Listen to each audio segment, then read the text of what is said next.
The kitchen was cold that morning because the fire had gone out in the night, and I remember my hands were shaking, though I told myself it was only the cold.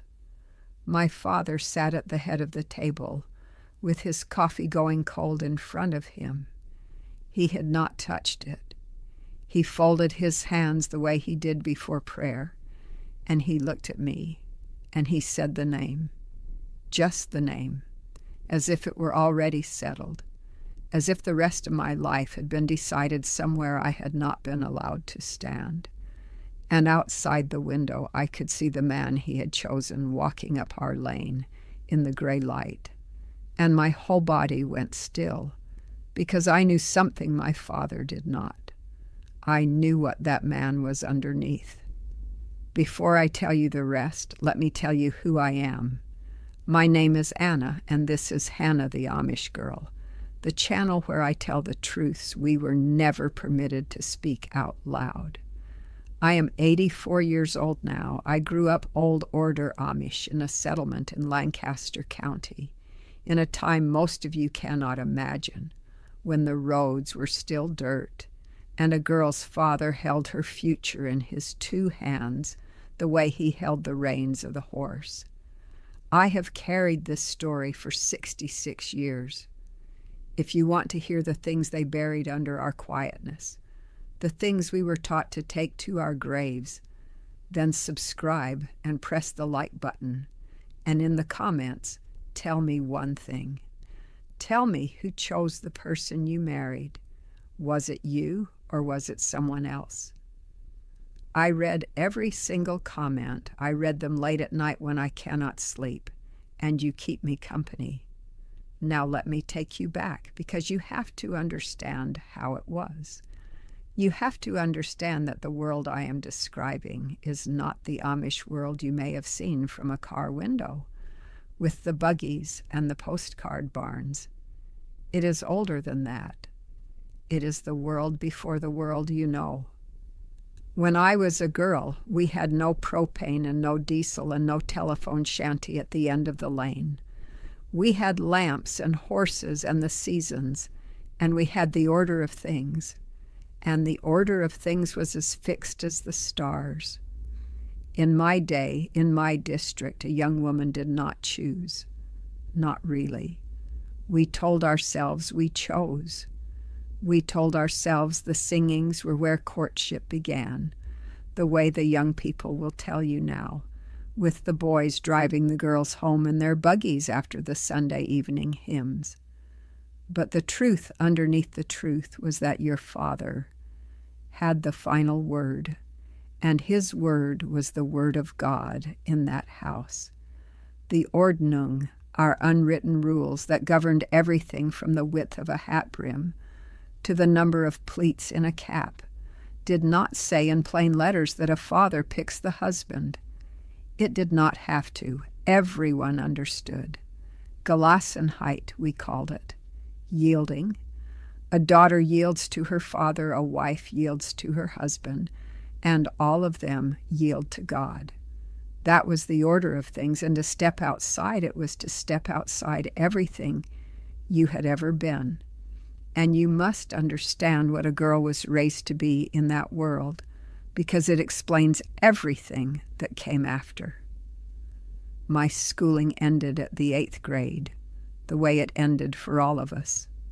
At 14, the books closed forever, and after that my education was the education of the hands, to bake bread for a threshing crew of 20 men, to put up 400 jars against a winter, to sew a dress so the stitches did not show, to gather the eggs and skim the cream and tend the little ones, and read the weather in the sky and the soil. I could do all of it before I was 16. I was, by every measure my world had, a capable woman. What I was not, what no one thought to make me, was a woman who could weigh a man's soul and say no to her own father. That was not among the things a girl was taught. That was the one skill they made certain we never learned.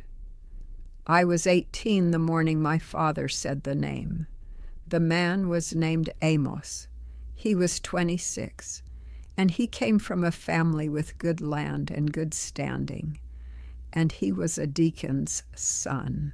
To my father, that was everything. Good land, a good name.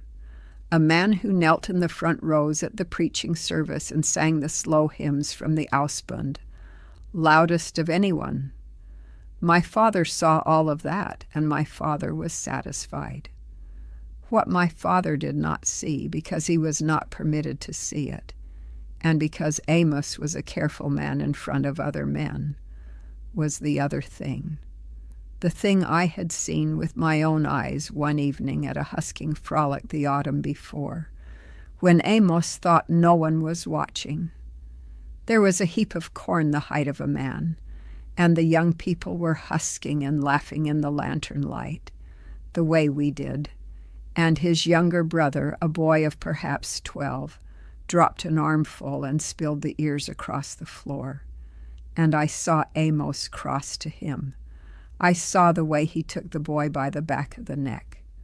I saw the boy go small and still, the way an animal goes still when it knows it cannot run. There was no shout. That was the thing that frightened me. There was no anger you could point to and name. There was only that cold, quiet hand and the boy's face. And then Amos smiled and helped him gather the corn, as though nothing had passed between them. But I had seen it. I had seen what lived under the deacon's son. I tried to tell my mother. I want you to understand that I tried. I found her in the cellar putting up beets, her hands stained red to the wrist, the air thick with vinegar and the earth smell of the root cellar, and I said it as plainly as a frightened girl can say a thing. I said, "Mem, I do not think Amos is a kind man." And my mother did not stop her work. She did not even look up. She said, "Kindness is not what a marriage is built on, Anna. It is built on faithfulness and on land and on a roof that does not leak." And she pressed another beet down into the jar. And I understood then that there would be no help from that direction.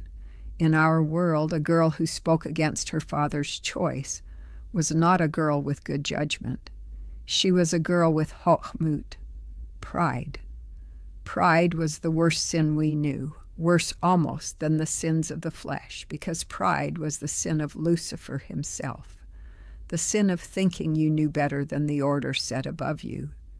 To say, "I know this man's heart better than my father does," was the very shape of that sin. So I swallowed it. I swallowed it the way we swallowed everything down into the place where we kept the things that could not be said.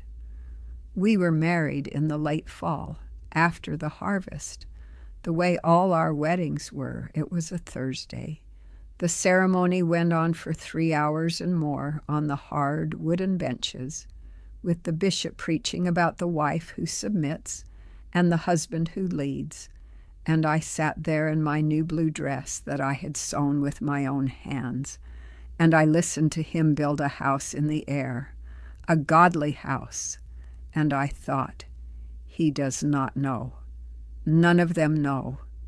There were nearly 300 people in my father's barn that day to eat the roast chicken and the mashed potatoes and the pie, and every one of them believed they were witnessing a blessing. I have never in my life felt so alone as I felt in the middle of all those people. And I want to be honest with you, because there is no use telling this story if I am not honest. The first year was not the worst of it. The first year Amos was only cold. He was not cruel yet, only absent, only hard. He did not speak to me at supper. He corrected me in front of his mother, who lived those first years with us, and who watched and said nothing, because she too had learned the silence in her own marriage long before mine. He counted things. That was the first sign, the counting. He counted the eggs I gathered and the jars I put up and the coins from the milk check. and he wrote the numbers in a small black book. And if the count was short, his face would change only a little, only around the eyes. And I learned to watch his face the way you watch the sky in August before a storm comes over the ridge. But he did not raise his hand that first year. The raising of the hand came later.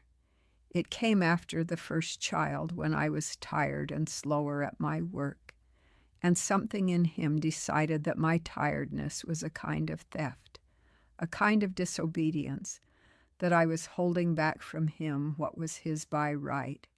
And I learned the way a body learns, where in a house there are no windows, and which sounds the walls will hold, and which they will let out into the yard. What happened over the next 11 Sundays, I cannot carry it in 20 minutes. There are things this recording cannot hold. The names, the counting, the drawer, the dress I kept for 27 years. 3 years ago, I wrote it all down. The book is called The Sundays. The link is in the description and in the pinned comment. I tell you the Sundays because in our world, Sunday was the one day the whole community gathered, the one day the doors of every house stood open to one another, when we drove the buggies to whichever family was hosting the preaching that fortnight, and we worshipped and ate together, and the children ran in the yard. And it was on the Sundays that I learned the deepest cruelty of our quietness. Because on the Sundays I would sit among the women at the long tables, passing the bread and the apple butter, and they would see my face, and they would see what there was to see when there was something to see, and they would say nothing, not because they were cold. I want you to understand this because it is the heart of everything I am telling you. They said nothing because they had been taught the very same silence I had been taught. A woman did not interfere between a husband and a wife. What happened in a man's house was a man's own matter, under his own roof, before his own God. The bishop did not ask. The deacons did not ask. The ministers preached submission from the front bench and then went home, and no one walked up a neighbor's lane to ask what the closed door was holding. And so I learned the thing that took me half my life to put into words. The same silence that had married me to the wrong man was the silence that would keep me married to him. The silence was not a gap in the system. The silence was the system. There was one woman. Her name was Lydia, and she was older, near 60 then, with a face like a winter apple, all the soft gone out of it, and only the keeping left. One Sunday she sat down beside me on the bench after the meal, close, the way a neighbor in another story I have told you on this channel once pressed a jar over a fence without a word. And Lydia did not look at me. She looked out at the field, at the corn shocks standing in the far rows, and she said very quietly, so quietly I almost did not catch it, "Anna, the Lord sees what the bishop does not." That was all. That was the whole of it. She did not offer me a way out because there was none that she knew. She did not say she would help me because she could not. And we both understood that she could not. But it was the first time in all my marriage that another living soul had told me my suffering was real, that it was seen, even if only by a God I was no longer certain was looking down at our valley at all. I went home that evening, and I wept into the wash water with the pump handle cold under my hand, so that no one inside the house would hear me. I have thought of Lydia 10,000 times since. One sentence. She gave me one sentence to hold, and some years it was the only thing I had. Now I have to tell you the thing that took me the longest to understand, the thing I did not understand until I was an old woman, until long after I had left. The system that let my father choose, it was not built by cruel man. That is what people on the outside never grasp. My father was not a cruel man. My father loved me in the only language he had been given, which was the language of provision, good land, a good name, a roof that does not leak. He believed with his whole heart that he was securing my life. He went to his grave believing he had done right by me, and I never told him otherwise, because by the time I knew how to say it, he could not have heard it. The cruelty was not in the men. The cruelty was in the silence that surrounded the choosing. A father chose, and no one was permitted to ask whether he had chosen well. A daughter was given, and no one was permitted to ask whether she was safe. The silence did the harm that the men's hearts never intended. I stayed 27 years. I want to say that number again, so it sits in the room with us. 27 years. We had our children, and I raised them, and I loved them, and they were the one mercy in those years. People on the outside ask me why I stayed, and I understand why they ask, but it is the question of someone who has never lived inside walls like mine. Where would I have gone? I had an 8th grade education. I had never held money that was my own. I had no family who would take me, because to take me would be to take their own shunning. To leave was not to leave a man. It was to leave the only world I had ever been given, to lose my children, my parents, my God, my language, my name, all of it, in a single step into a darkness I could not see the bottom of.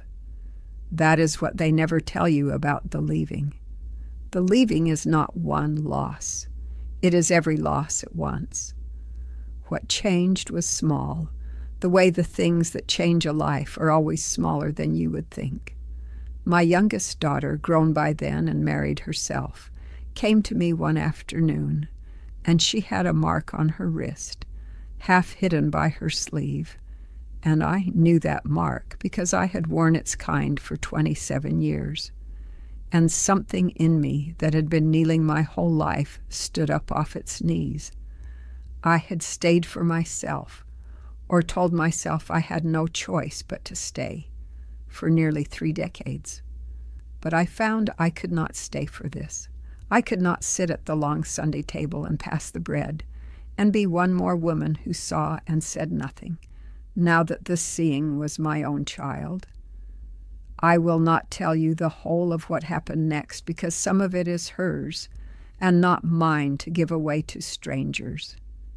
But I will tell you that I left in the spring, when the lane was soft with mud and the first green was coming up in the ditches. I was 56 years old, and I walked out of the only life I had ever known with one bag, and the dress I had been married in, which I had kept folded in a drawer all those years for a reason I could not have told you then and can tell you now. I kept it because some part of me always knew. Some part of me, that frightened girl in the cold kitchen who watched a man come up the lane, had always known. And the dress was the proof that she had been right, that she had been right all along, and that no one had listened. The shunning came, of course, the Meidung, the letters returned unopened, my own brother passing me on a street in town, and looking through me as though I were made of glass. There is no grief quite like being grieved by people who are still alive, who choose every day not to know you. I sat in a small rented room that first winter, and I did not know how to be a person in the world. I did not know how to use the money or the machines or the words. I went to a counselor, an Englishwoman, the first I had ever spoken to, and she gave me words I had never been permitted to hold. She gave me the word coercion. She gave me the word autonomy. She gave me the word, the hardest one, the one that broke something open in me, that had been sealed for 60 years. Choice. She said to me one day, very gently, "Anna, you were never given a choice." And I sat in that chair and I cried for the 18-year-old girl in the cold kitchen, the one who saw the truth and was not allowed to speak it, the one they handed across a table like a jar of put-up beets. I do not tell you this story to make you hate my father, or my people, or the faith that raised me. The Amish world gave me things I carry still. It gave me hands that can do any work. It gave me a stillness most of the world has forgotten how to find. It gave me a community that, for all its silences, showed up for every birth and every burial and every barn that burned. But there is no scripture that makes a daughter a thing to be given. There is no order of God that requires a woman to hand her one life to a stranger and call her own silence faithfulness. They told me obedience was the same as goodness. They were not the same. They were never the same. Obedience kept me 27 years in a house I should have walked out of in the first one. So if you grew up in a world where someone else held the reins of your life and called it love, I see you. If you were ever handed to a future you did not choose and were told that your fear was pride, I see you. You were not proud. You were right. And being right was never the sin they told you it was. The Sundays, what 20 minutes cannot hold. The link is in the description and in the pinned comment. The morning is yours if you decide it is. And if you want to hear more from behind the prayer cap, from a woman who has lived long enough to finally say these things out loud, subscribe to Hannah the Amish Girl. I am 84 and I am not finished. There is so much I have not yet told you. Until next time, choose what you can. Even the smallest thing. Choose it while it is still yours to choose.